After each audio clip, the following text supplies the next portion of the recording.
Hey everyone, Julie here. So today I wanted to go back to Emily's letter from Emily in Paris season 2. Just so you know, right now it's Christmas Eve and I'm in Paraguay and people are like doing all these kind of fireworks things. I'm not exactly sure what they are, but they're really noisy. So if you hear a loud bang, um, in this video, I'm very, very sorry. It's people celebrating while I'm doing a Emily in Paris lesson. Don't judge me, it's fine. Right. So I have the letter over here. I'm going to open the whiteboard and we're going to have a look at it. There are many mistakes that we can kind of explain together. And there are other mistakes, which to be honest, I'm not even sure what she's trying to say. So we might just leave it like it is because I'm not really sure. Right, so let's do it sentence by sentence, right? So the first one, she says, chère Camille. So cher means dear, right? But we need to make it agree with the gender of the person who is dear. So here we'll have to write it like this, chère Camille. So it's pronounced the same, but this is the feminine version, and what she had written was the masculine version, okay? I know there is a gender neutral French kind of being developed, right now, like these days. But I'm not exactly sure on the rules yet. So I'm going to keep it to the good old fashioned feminine, masculine French for now. But there will be a video about gender neutral French and how to use it once I have myself mastered it. So for now, we'll keep it kind of binary, and I'm very sorry about that. But it will get better, I promise. I promise. Okay, so back to the letter. She then says, je suis très désolée. So here, two things. Désolé is an adjective, so it has to agree with the gender of the person or the thing that it describes. In this case, is herself, and because she is a woman, we'll write it like this. We'll add an extra E here, okay? And très désolé is a bit weird. It's a little bit like you wouldn't say something is very tiny, because tiny means very small itself, right? So you would rather say it's really tiny. Here it's a little bit the same. You wouldn't use très désolé. You would use vraiment désolé. Je suis vraiment désolé. Next thing. Oops, sorry.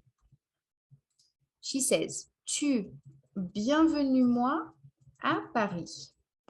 So, tu, bienvenue moi à Paris. That's not correct either, because bienvenue in this case is an adjective. It's supposed to be used as, oh, welcome to Paris, or, you're not welcome here. Like this kind of bienvenue of welcome. But if we say, I welcome you here, or you, in this case, you welcomed me here, we need to use the verb accueillir. Okay, so like this. Accueillir. Okay. And we would use it in the past because you have welcomed me in Paris, right? So we would say accueillir. Oopsies. We would say tu as accueilli. And when we have an object pronoun, so in English, it would be you welcomed me. So we wouldn't say you welcomed I, right? We say you welcomed me, okay? So this me is called an object pronoun. And in French, object pronouns are not after the verb. There are exceptions, they're usually before. So here we would say, tu m'as accueilli à Paris, okay? Yeah. She then says, je suis heureux de ton ami. So I'm guessing, again, oh, sorry, she wrote it like this. I'm guessing what she's trying to say is, I am happy to be your friend, okay? So two things. Je suis heureuse. Okay, we need to put this in feminine. I think she didn't put any of the verbs or adjectives in feminine version in there, which is a very common mistake. So it's good that we can, study it. So, je suis heureuse de ton ami. Here she says, I am happy of your friend.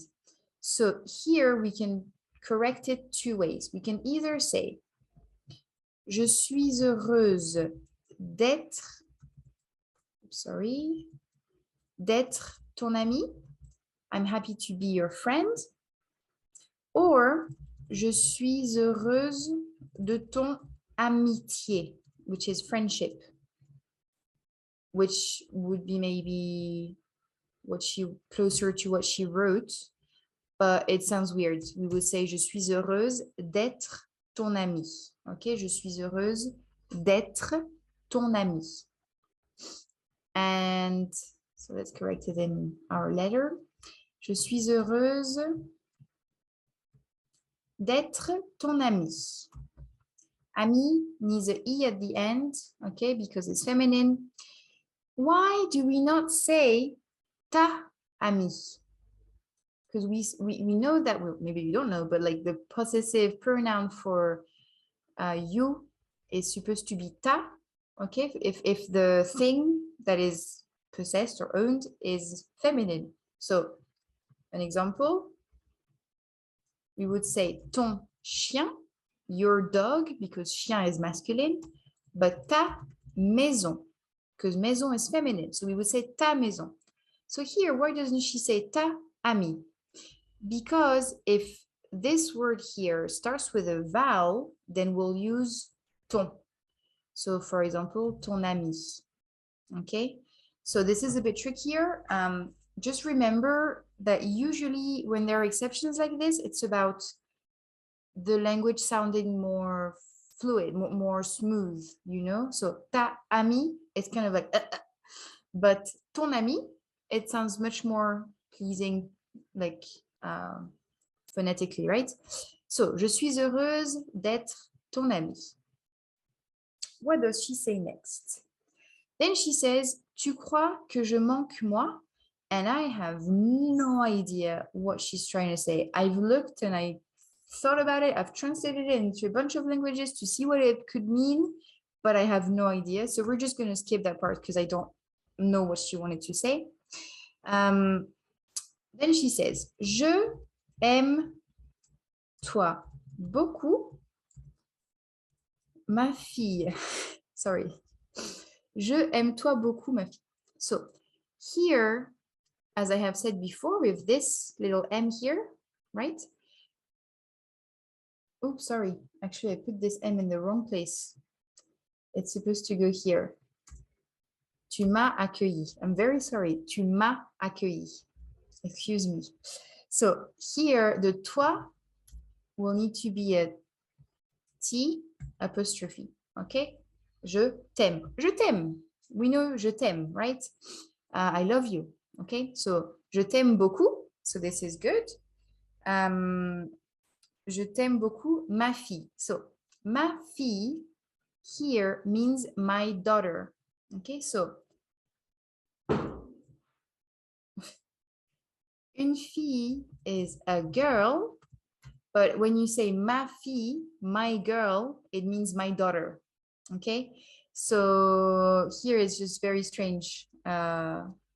If you say that to someone who's not your daughter, it just sounds weird. You can't say, hey, my girl, like, no. So here, you know, maybe she wanted to say just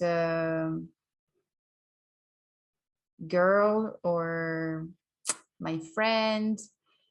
I don't know. Let's just erase this because I have no idea what she actually wanted to say in English.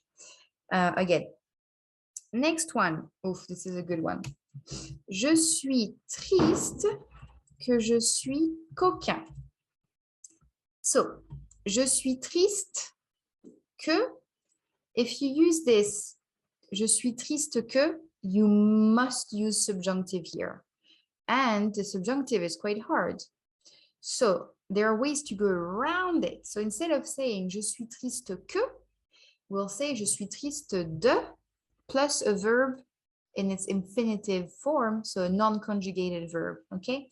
So je suis triste, here we will say d'avoir été. OK? Je suis triste d'avoir été. To have been, literally.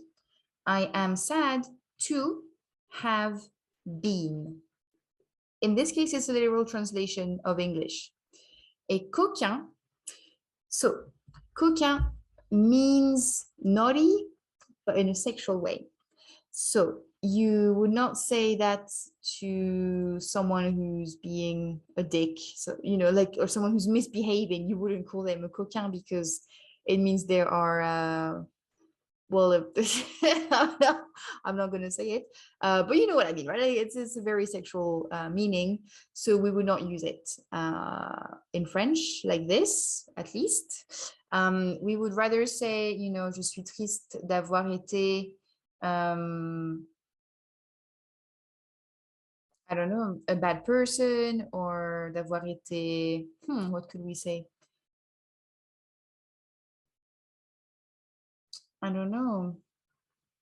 To have been naughty, d'avoir été méchante, that's mean. That sounds a bit childish to say it like this, to be honest. What I would have said in French is this. This is a bit of a creative difference, right? But je suis désolée, oupsie, désolée de t'avoir fait du mal. So to have hurt you, okay? I'm sorry to have hurt you, that I hurt you, okay? So this is what I would say. This is grammatically correct, but culturally it sounds a bit childish. This is more what an adult would say to apologize, okay? We'll keep it like this. Yeah, it's fine.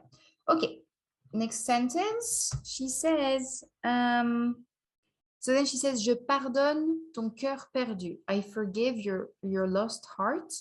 So I'm not exactly sure what she meant there. I think it might be a case of confusing.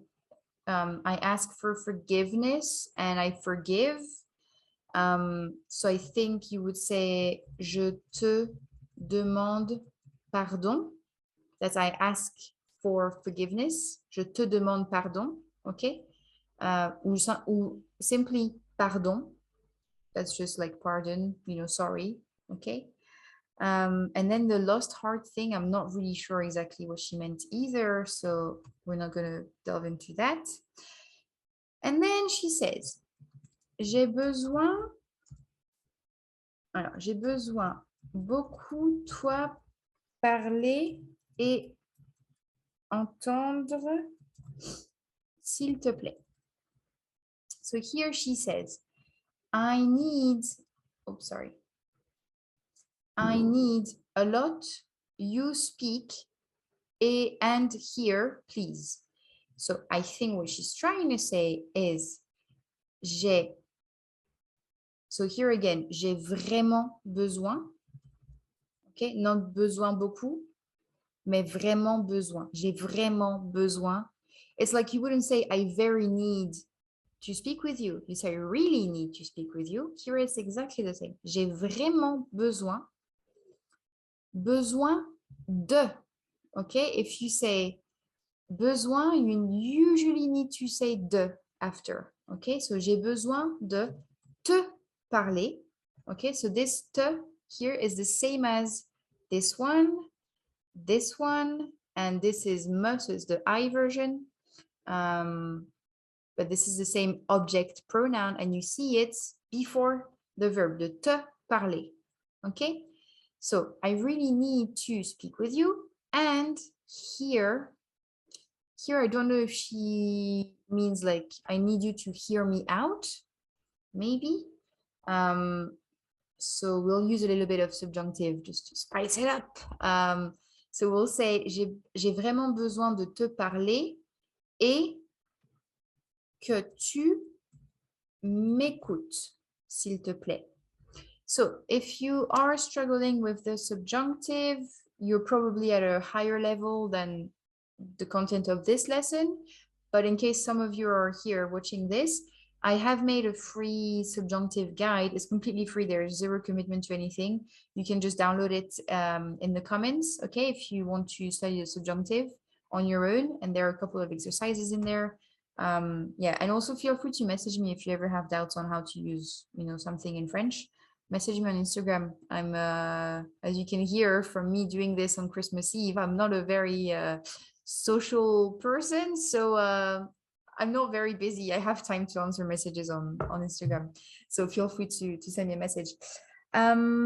Okay, last thing in the letter, she says, amour toujours. So this is a very literal translation of love always, Emily. We do not say that in French. We would just repeat, je t'aime. What else would we say? À bientôt. Yeah, we wouldn't say amour toujours. It just sounds very strange. I would say je t'aime fort.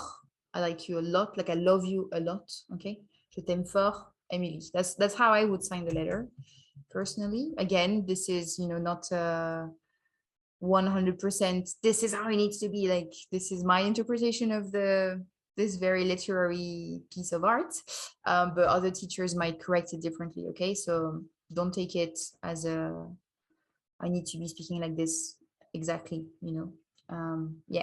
All right, so this is it for this letter. Do you have any more questions? If you do, again, message me on Instagram because I'm bored. I need people to message me or put it in the comments and I will try to answer quite fast. And yeah, I hope this helped you a little bit. Maybe, I guess, the most common mistake in this letter, if you didn't see any mistake, maybe that's what you need to look out for, are the feminine, masculine, spellings, okay? And the object pronouns, like tu m'as accueilli, not tu as accueilli moi, tu m'as accueilli. Je t'aime, not je aime toi. Je te demande pardon, ok? Et j'ai besoin de te parler. I need to speak to you. I need to tell you, okay? So these are a couple of things you could look out for if you're still at this level of making these kinds of mistakes, which is fine, okay?